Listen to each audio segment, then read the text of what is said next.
O antigo regime ele se formou desde o final da Idade Média e ele vai durar toda a Idade Moderna, até um pouquinho do início da Idade Contemporânea.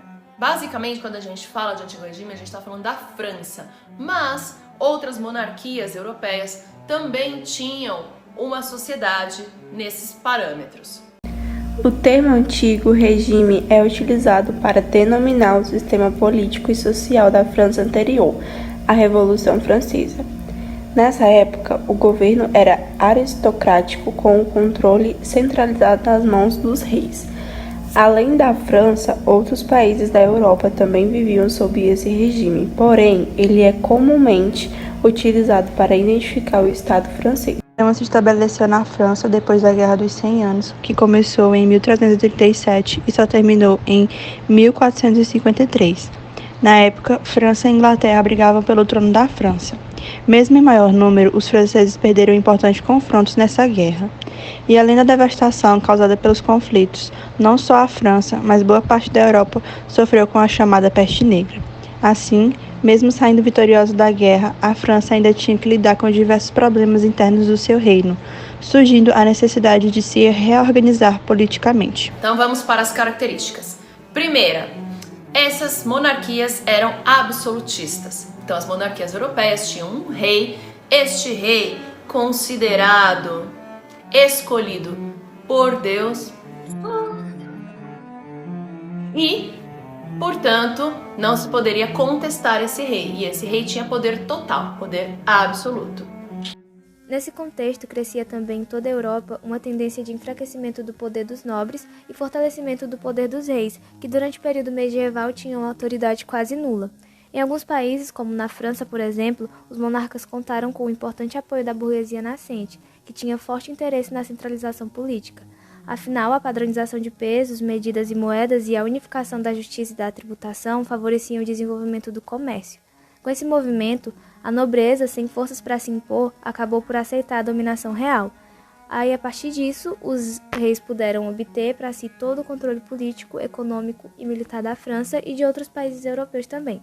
No auge desse processo de centralização, estabeleceu-se o absolutismo, que foi um dos principais aspectos do antigo regime.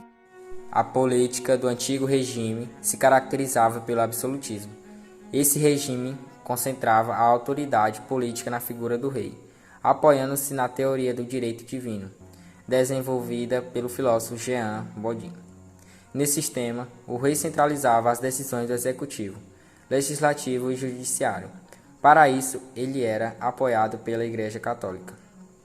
Além da França, esse sistema político e administrativo também chegou a outros países europeus, como Espanha e Inglaterra, durante os séculos XVI ao XVIII. A economia é mercantilista. Isso significa que essa economia segue alguns princípios, como metalismo, protecionismo, balança comercial favorável e a exploração de novos territórios chamados de colônias. Durante o Antigo Regime, as ideias do mercantilismo norteavam a economia da França. O mercantilismo foi um conjunto de normas econômicas em que as riquezas de um país se baseavam no monopólio, ou seja, na acumulação de metais e na regulação da economia pelo Estado.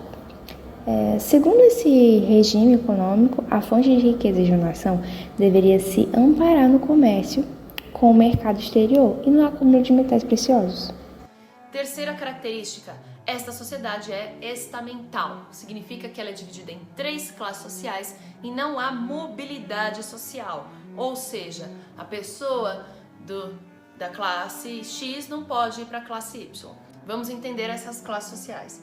Primeiro nós temos o clero, que na França é o primeiro estado, certo? São os membros da Igreja Católica e eles têm benefícios, eles não pagam impostos, ok? Mas eles podem cobrar o dízimo. Segundo, a nobreza, que seria o segundo estado lá na França, eles também têm os privilégios de não terem que pagar impostos. É bom, né? Era bom ser nobre, né? E a gente tem a última classe social, que é o terceiro estado lá na França. Quem faz parte do terceiro estado? A todo o resto, nós. O povão, é nós esse. Por fim, outra característica importante do antigo regime é a sociedade estamental. A sociedade estamental ou de Estado é aquela que dividia a população em grupos sociais. Neles quase não existia mobilidade social, ou seja, a posição do indivíduo na sociedade dependerá de sua origem familiar. Por exemplo, nasceu servo, morrerá servo. No antigo regime, os estamentos dividiam-se em clero, nobreza, burguesia e camponeses. O clero e a nobreza era livre de imposto que recaía sobre os burgueses e camponeses.